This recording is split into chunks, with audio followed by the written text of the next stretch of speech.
WCBI News at 6 starts now.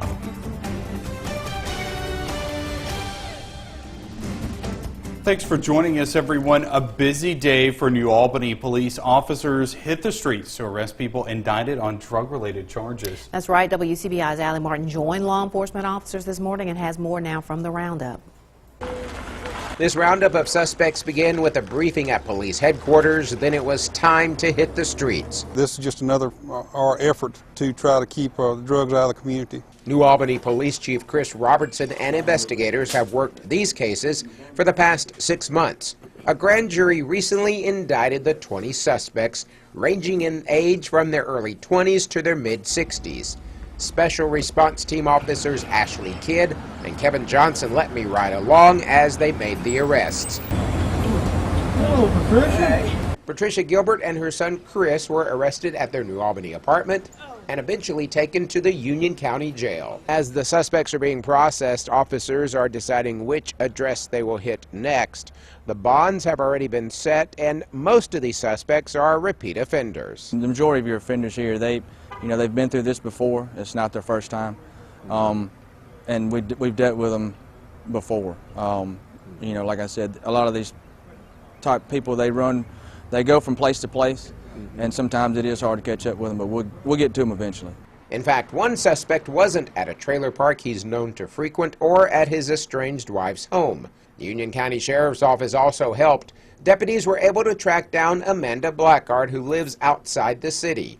Robertson says the roundup sends a strong message. Every community that I know nowadays has some type of drug problem, and if we don't actively try to keep check of it and stamp it out where we can, there's just going to be more problems. The U.S. Marshals Service also assisted in the roundup because some suspects live outside of the area.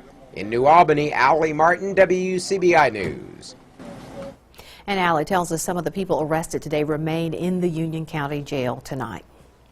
Sturgis man is out on a $5,000 bond after being accused of hitting 2 people with his vehicle. Ray Albert was arrested by the Panola County Sheriff's Department April 18th. He's accused of hitting Douglas Fowler and his daughter Gail Cox with a vehicle as he was leaving a heated argument. Fowler had just buried his wife earlier that day. Albert is charged with 2 counts of aggravated assault. Fowler was taken to a Memphis hospital and Cox was taken to an Oxford hospital. Time now to turn our attention to weather, and meteorologist Jacob Dickey joins us for your first look. It's refreshing to look outside right now, getting some blue sky and some sunshine there. Perhaps if you take a walk after the newscast, it'll be great for you. We're at 67 in Columbus now, but if you wait too long, you'll want to grab that jacket tonight. We're going to drop down to 50. We'll be mainly clear tonight. A few clouds hanging around, but it'll be calm and cool out there. If you're looking for the warmth, though, check out the next 5 days. We're going to be seeing some temperatures pushing 90. We'll have that and more coming up. All right, Jacob, thanks a lot. The National Weather Service confirms 2 tornadoes struck 2 North Mississippi counties over the weekend. The first twister happened about 4 miles east of Wheeler in Prentiss County. Preliminary data shows the EF1 tornado traveled about 6.5 miles with winds as high as 90 miles per hour. There was spotty damage along 3 county roads. EF1 damage was found in isolated areas. Meanwhile, in Tishomingo County, meteorologists believe an EF0 twister is to blame for damage there. The tornado packed winds of 80 miles per hour as it moved on the ground for just over 2.5 miles. The damage was reported about a mile northeast of Belmont along highways 993 and 68. Closer to the town of Belmont, non-tornadic winds near 90 miles per hour also caused damage. Well, the first tornado that hit in Prentiss County left its mark from one end of the county to the other. 7 homes there were damaged and 1 was destroyed. Yeah, WCBI's Jory Talley goes inside what remains of that house and toured the twister's path. She joins us live in the studio with more. Jory? Audrey and Joey, only 1 injury reported after a man seeking shelter fell and broke his hip. It's hard to believe there weren't more after seeing all of the trees down by homes and off the roads. I've heard all my life about that sound, that roaring sound. Yeah, there is one, and then all of a sudden it just goes deathly quiet after it's over with. Just totally quiet. scary. That roaring sound was an EF1 tornado ripping through Prentiss County. We had several trees on houses with minor damage. This home behind us was destroyed. It was the worst out of all of them we had. We had trees on power lines, had a lot of power outages, roads closed. Most of the damage was on County Road 5091. That's where the nearly 100-mile-per-hour winds ripped a mobile home from its supports, tossing it several feet over from its original site. Property owner Elaine Breedlove says the man and woman renting the home were out babysitting when the twister struck down. When you first see this one, you're thinking, oh gosh, what's it done everywhere else? And I guess it's a blessing, you know, they weren't home because anything can be replaced except their lives. Breedlove owns 2 other mobile homes on each side of the damaged one, but the tornado didn't leave a scratch on either of them. The demolished home was the only one left unlivable. That one family on each road or in each neighborhood, they feel like they're out there by themselves. But, you know, when you have multiple ones close together, it's a little bit different. Although damage was seen throughout the county, it's not enough for federal assistance. So residents will rely on their community to help with what they can. The county will help. They'll get it out of the road. They'll clear the roads is what they'll do. And they do all they can do. You know, they're not actually supposed to go on private property, but they'll do what they can do. Lindsay said the National Weather Service was in town yesterday inspecting all the damage left behind from the tornado. Andre and Joey. All right, Jory in the studio with that story. A weekend traffic accident has an area high school grieving today. We find out how they're dealing with the loss when we come back. WCBI News at 6 with Andrea Self and Joey Barnes. Welcome back. Students at West Point High School returned to class today for the first time since the tragic death of one of their classmates, Jayshon Johnson. He was killed in a car accident late Saturday night. Our Quentin Smith speaks with a school counselor to find out how students are coping with this loss. He joins us live from West Point with more. Joey, it was a sad and somber mood here today at West Point High School. Grief counselors were made available for both students and teachers. Now, Johnson was just weeks away from graduating high school. I spoke with a few of his friends, and they say they're still having a hard time coming to grips with this loss. I haven't been getting too much sleep ever since it happened. It's just been down about it. Students at West Point High School say the hallways felt empty on Monday morning. That's because their senior classmate, Jayshon Johnson, wasn't there to provide the funny jokes that everyone is accustomed to hearing. It's been like straight zombie mode. It's been real slow and sad. Some people didn't even, come to school today because they knew how it was going to be. Sanquillan Russell and Darian Matthews were teammates with Johnson on the school's basketball team. Johnson was someone the two looked up to, both on and off the court. It's been tough. Like I said, me and him been playing basketball all 4 years together. Like, he's like my real brother. Me and him got along well. We always played and all that good stuff. Before all games, he's always listen to slow jam. Like, every time for the game, he's listening to slow jam. He's a dance a lot. And he's a real funny, cool dude.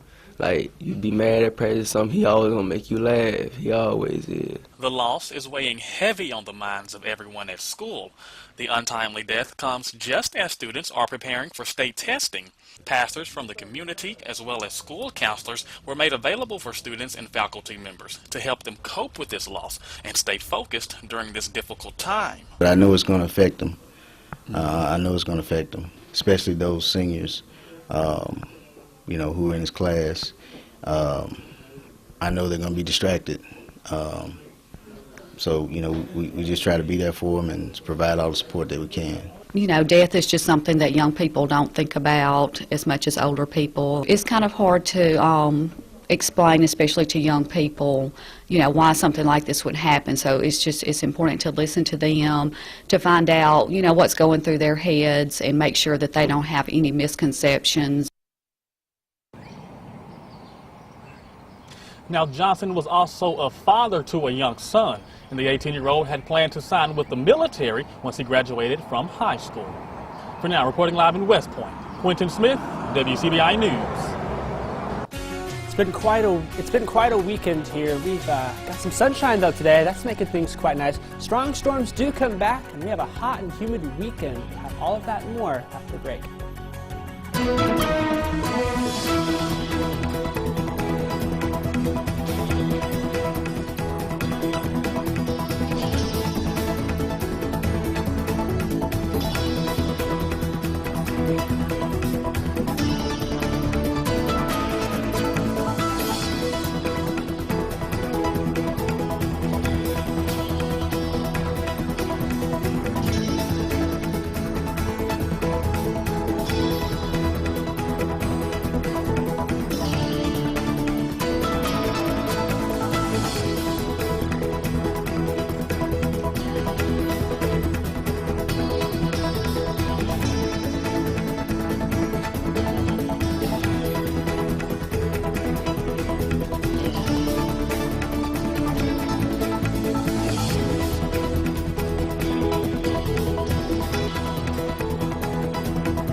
Weather forecast with meteorologist Jacob Dickey. We had quite a few clouds today on our Alpha Insurance Skycam, showing those clouds going from north to south here. We got some clearing and we got a little sunshine in there. That helped to warm us up into the upper 60s and low 70s today.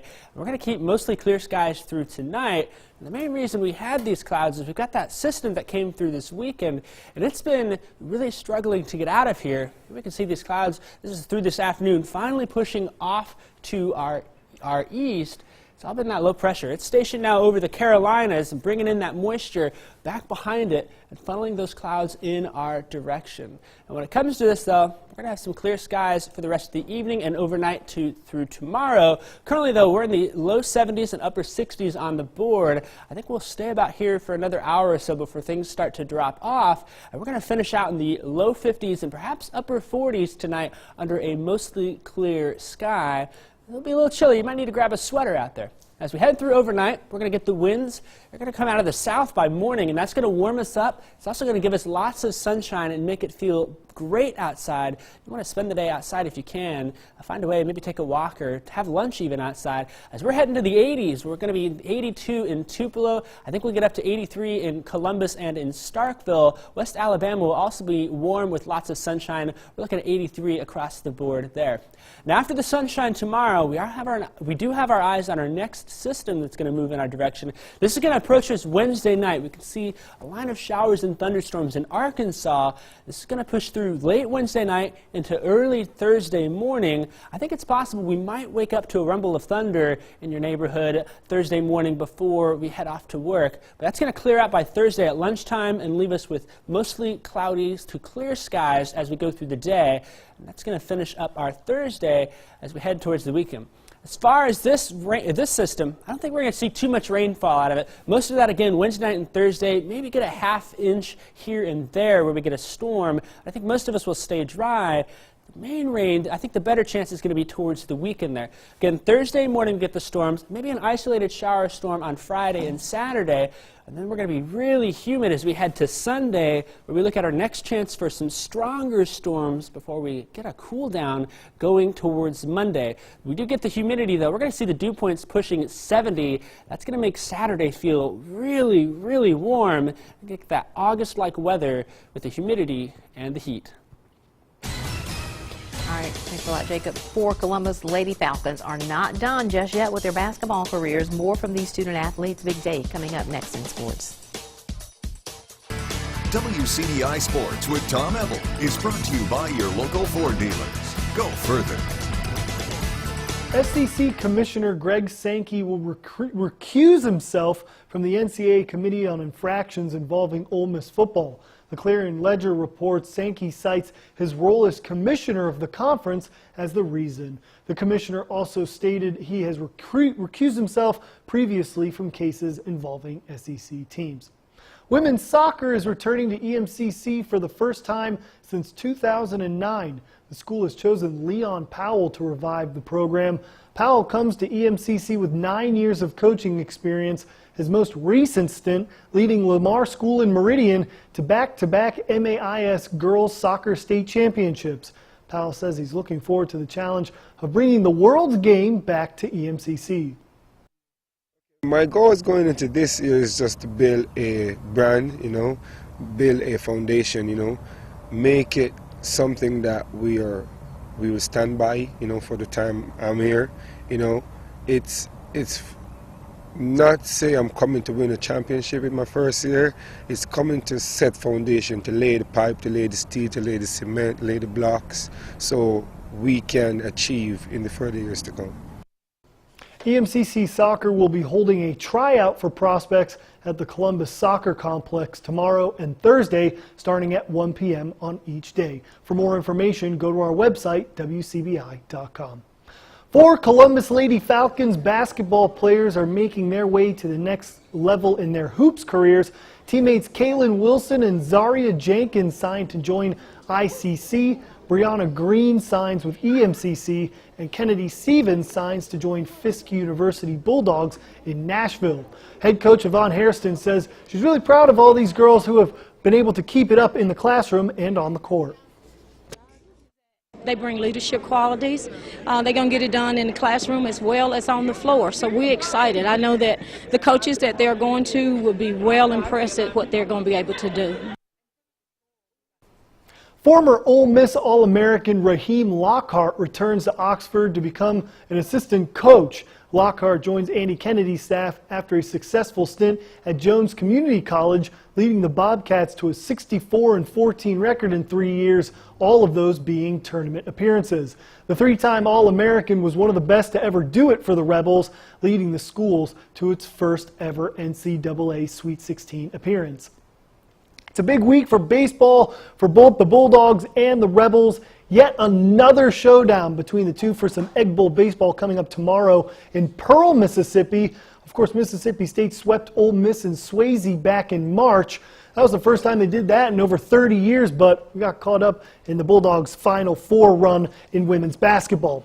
The Bulldogs, after that SEC stint on Tuesday, they'll return to Starkville for a big-time top 10 matchup against Auburn, both of those teams sitting toward the top of the SEC West. And for Ole Miss, an equally as crucial series coming up on the road against the 15th-ranked Arkansas Razorbacks. So big-time baseball coming up this week, especially if you can make it down to Pearl for Mississippi State and Ole Miss. Bit of a trek, but it might be worth it. Indeed, the Governor's Cup. The SEC West is just so tough. It's about 6 teams separated by 3 games, so every game matters at this point. Have you been out to Left Field Lounge yet? I have not. I haven't made a game, not one. I'm disappointed in myself. Give this man some time off, boss. We'll be right back. We're getting back to the 80s all through the 7-day forecast. Chance of storms, though, Wednesday night after dark through Thursday morning at breakfast, and then also Saturday night into Sunday. That looks like our next system. We're thinking maybe some stronger storms, and it is that time of year where that's something that we just need to consider. I think that there is a small threat for both of those, but as we get closer, that threat will materialize more, and we'll be sure to bring you the latest on Facebook and social media. All right. I know you all will be watching it. All right. Thanks so much for joining us, everybody. Have a great night.